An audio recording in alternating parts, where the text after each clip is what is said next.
Peg City, baby! Yeah, let's go! Winnipeg, Manitoba is the scene, and we have ourselves some new rumors that have popped up courtesy of David Pagnotta on the fourth period. So, let's go out there and talk about this piece, which I will leave a link to in the description. Nikolaj Ehlers is welcoming a change of scenery. Now, before diving into the scoop here, let's just briefly go over what we know about Ehlers so far. He's a guy whose name I think has been sort of roving around the trade market a little bit. We've been seeing some insiders, some analysts throw him out there as a potential guy who could be on the move.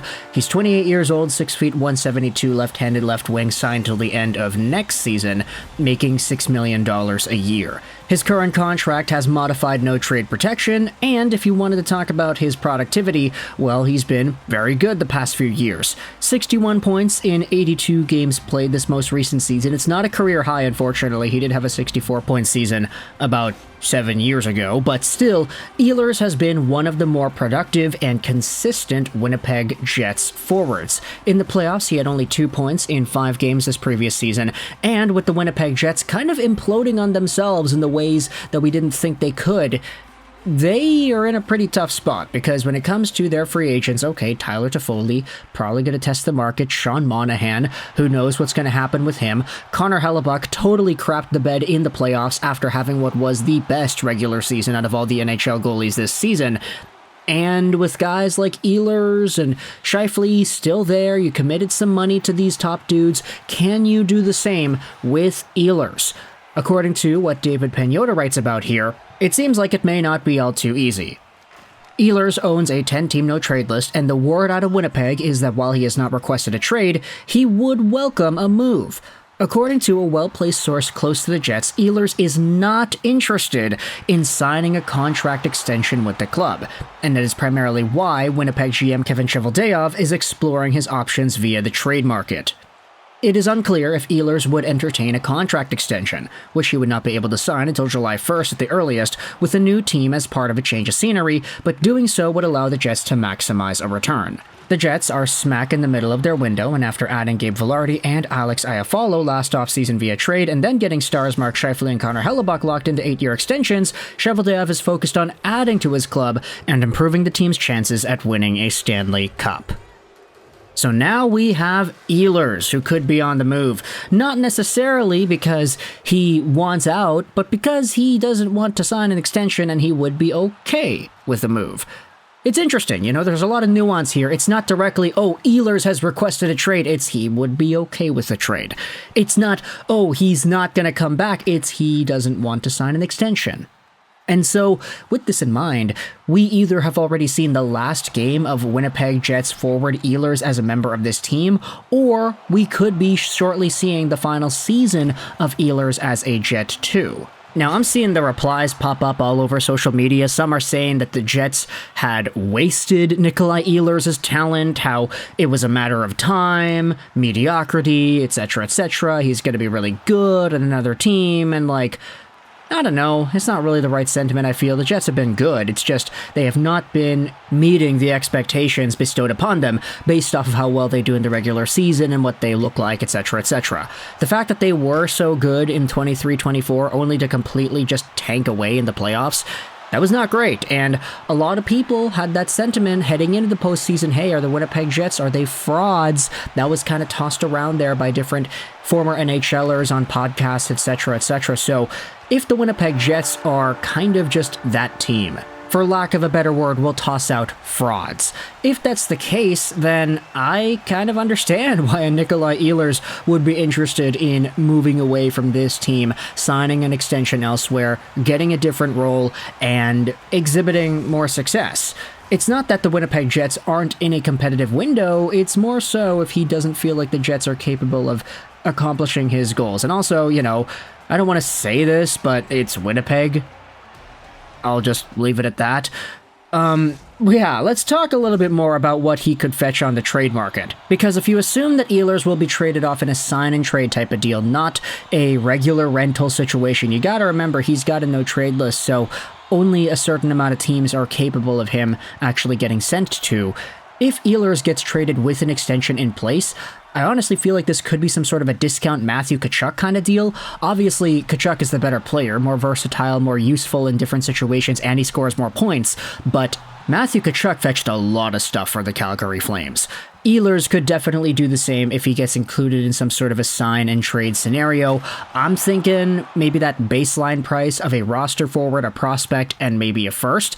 Because realistically, if Ehlers goes to a team, he's a top-line player, and that team is consistent in offensive productivity, there's no reason why Ehlers couldn't get a 70, 75-point season if everything goes well. I get it, you could say that's maybe punching above his pay grade. He's already 28 years old, so you could say that the profile he's at right now is more or less what he is and what he'll round out to being long-term. But the fact that Ehlers was already a 60-plus point guy at the age of 21, and he's just kind of stabilized as that over the years, it kind of makes me think that maybe if he gets that change of scenery, maybe if he gets that new spark, there could be some sort of a bottleneck that propels him into getting a 70, 75 point year.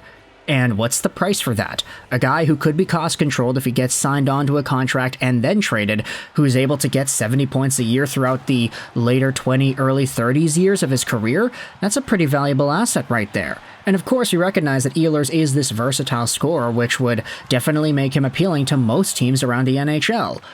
Let's go out there and go back to this article and read what exactly it is the Jets could want. Cheveldayoff is believed to be scouring the market for a top 4 D-man, like most contenders are, and while he will explore bringing back pending UFAs like Dylan DeMello and Brendan Dillon, he will comb the trade market and evaluate other pending UFA options. Beyond the blue line, though, moving Ehlers and not retaining Tyler Toffoli, even though his tenure was short-lived, also puts Winnipeg in a position of need up front, and the team will be surely in the market for a goal scorer. Teams like the Islanders, Predators, Bruins, Kraken, Devils, Canucks, Hurricanes, Blackhawks, Senators, and Blue Jackets are among the teams looking to add a top 6 winger, and Ehlers is an attractive option. He just had to go out there and put all the teams in the article, eh? Let's go lightning mode throughout each of these conversations. The Islanders, yeah, they need scoring. Okay, I could understand why they would want him. The Predators, yeah, they need scoring too. They were great against Vancouver, shut down defensively, super physical, and just an absolute tank to play against, but they could not score for the life of them. Shut out on home ice in Game 6 after getting eliminated. That's unfortunate. Boston, they're getting older. They could use some extra scoring. Great. Seattle, everybody acknowledges where the Seattle Kraken were last season versus where they were this season. Extra scoring could definitely help out. The New Jersey Devils are an interesting one because they disappointed to the point where it was like, yeah, what is wrong with this team? Is it defense? Is it goaltending? Is it upfront scoring? They could use a little bit of everything. So getting that goaltender, getting a score, helping things out with developed productivity on the defenders could be good too. Vancouver, okay, now this is my territory. If you wanted to get Pettersson, a new winger, and you give him Nikolaj Ehlers, I think that's a really, really good option. Of course, though, the price would be steep. If they're looking for a defender, I mean, you think about the Tom Villanders of the world, you talk about the other young prospects, it'd be difficult to part with any of these guys, but if Ehlers is the return, I do kind of like it, not gonna lie. Carolina, they could use a little bit of replacement scoring once they trade away Marty Necas, but then again, you have to ask yourself, Necas was in a spot where he was playing down in the lineup, he was not prioritized over Seth Jarvis. Would Nikolaj Ehlers be okay in a similar sort of position? Who really knows? Chicago, they could be using a lot of extra scoring to help out with Connor Bedard. He can't be the only guy who can produce offense on that team, so Ehlers would be a nice addition. Ottawa is kind of in need of everything. I mean, they've got some good young pieces. Brady Tkachuk, Tim Stützle, love these guys, but everything else around the lineup, outside of Norris and Pinto, I guess you could say, kind of needs work. So adding extra forwards wouldn't be too bad for Ottawa. And then the Columbus Blue Jackets, they're so young with Johnny Gaudreau that they kind of need to open that competitive window too. This would be a nice addition for them as well. Alright, I didn't realize we'd be going through the entire gauntlet of teams that could be getting Nikolaj Ehlers, but that's just my thoughts about it. Let me know your thoughts in the comment section below. If you're a fan of any of these teams, the Canucks, the Blue Jackets, the Devils, Predators, Islanders, Bruins, Kraken, we're just gonna have to limit the thumbnail and everything to a few select number of teams because he added way too many here, David Pagnotta. Let me know your thoughts in the comment section below about Nikolaj Ehlers being okay with the trade and not wanting to sign an extension with Winnipeg. How do you think he could help out your team and where do you think he's going to go? Thoughts in the comment section below. I hope you enjoyed this video. And bye.